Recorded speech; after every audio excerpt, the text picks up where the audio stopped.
Stay tuned. Get ready, team. We're approaching Venom airspace. Prepare for launch.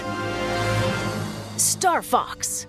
Available June 25th, only on Nintendo Switch 2. So, for obvious reasons, I'm thinking about the Switch 2.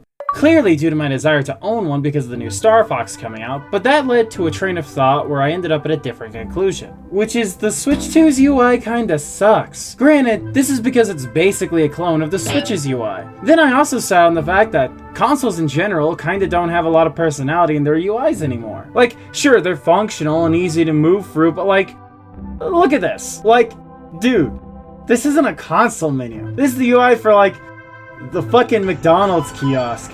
I'm not looking at this getting ready to play Zelda. I'm looking at this when I order my fucking Huntrix meal. So, in the vein of my throwback aesthetic, I thought I could chill with y'all and talk about some console menus of the past that I think are pretty cool, and why I think they're cool. Geeked up playing Xbox all day. Geeked up playing Xbox all day. Going to start with what I'd argue is my favorite console, the Xbox 360. The plastic box, loved by all loser burnouts and cool older brothers everywhere. Now this section might not be as long as you think it should be. Pretty infamously, my darling Xbox 360 had multiple console UIs over its lifetime. The Xbox 360 has changed its UI more times than the Blood Rain franchise changed gameplay styles. However, I'm only really going to be highlighting one of its many UIs. The first one, the Blades. The Blades UI is pretty much the holy grail of 360 menu. To me, it perfectly embodies what being a kid in the late 2000s was like. It has that sort of feel to its look as stuff like Windows XP's old UI has to me. That sort of Vertigo Arrow vibe. You know the one. The one that I made 1/10 of my personality? Yeah, that's the spice. But the original Xbox wasn't a slouch either. That OG console had a console menu that felt like the inside of a space station, really emphasizing the futuristic vibe. Microsoft really wanted the OG Xbox to feel like a piece of advanced alien technology. Meanwhile, they really wanted the Xbox 360 to feel like you converted your Windows computer into the greatest multimedia box on the planet. The 360 could play games, DVDs, CDs, it did it all. I'm pretty sure if you gave the Xbox 360 a dick, it'd fuck your wife too, and best of all, it let you watch it do it. The stages of the game will also be based on famous battles which actually took place in ancient Japan.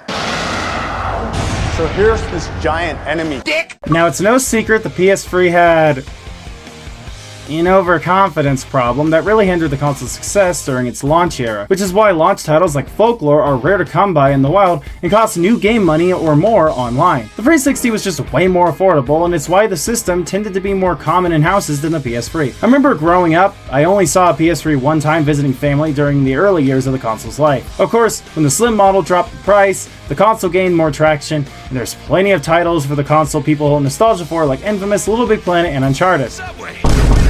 Now, as for the console menu, if the 360 is Frutiger Arrow, then PS3 is Frutiger Ego. Just a peek into Sony's twisted mind, I guess. This is thanks to the Cross Media Bar, or XMB for short. All of Sony's devices at the time used the XMB. The PSP used it too. You know, that nut you could play outside? Yeah, that's the one. Honestly, the XMB feels kind of underrated to me.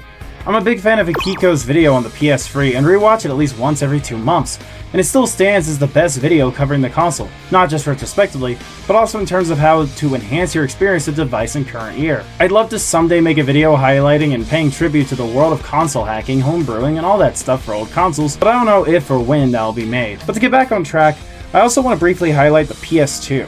Like the OG Xbox, its console menu is very lacking, but it's undeniable that the standout feature it had were the little icons that represented save data for various games on the system. To this day, people still adore these little things, and how they looked. So while this section is supposed to be about the PS3, I thought I'd bring this up while in the PlayStation section, period. However, as biased as I am for the 360, and how underrated I think the PS3's UI is, I do think there's one last console from this era that I'm sure many of you would argue is the most visually appealing UI of them all. Who wants a new Wii? Alright, so this is probably the one a lot of you watching were waiting for me to cover.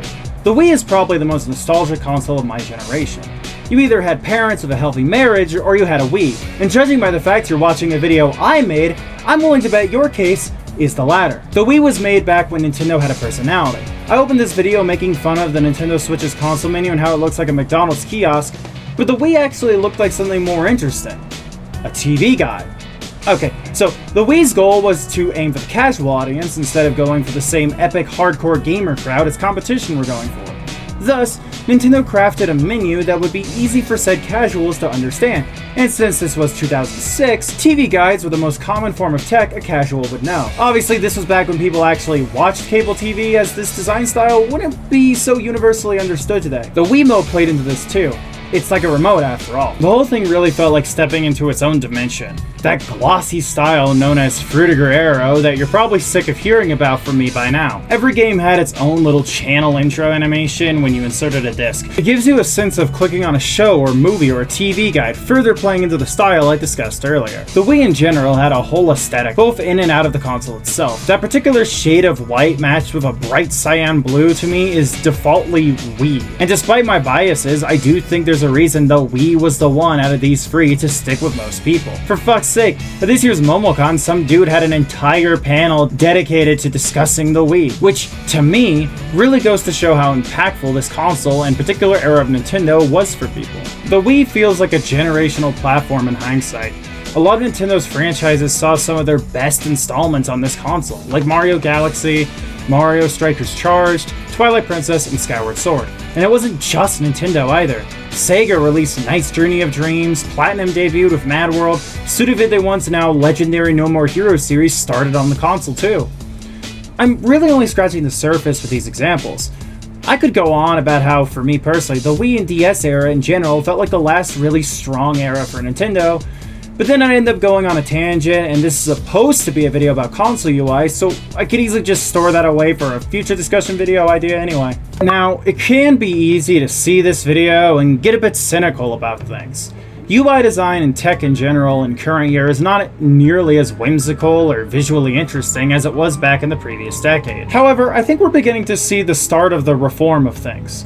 A lot of people, even those younger than you or I, are rejecting modern tech in favor of looking backwards to older technology.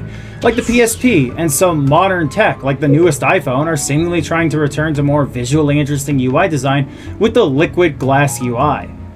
Sure, the Switch 2 still looks like a McDonald's kiosk just like the Switch did, and the PS5 is super restrictive compared to the UI of the PS4 and other prior PlayStation consoles. But I do personally think we'll start to see tech companies jump ship. Especially once this whole Gen AI bubble bursts, like the .com bubble, it's so clearly an undesired reboot of. Gotta tell you, some of these nostalgia bait reboots and revivals are getting out of hand. Regardless, I hope this video was at least entertaining for you all watching. Be sure to tell me which console UI lives rent-free in your head, and I hope to see you all next time I script out some random thoughts of mine. Fuck, I forgot to mention the fact I'm working on a cartoon pilot. Fuck!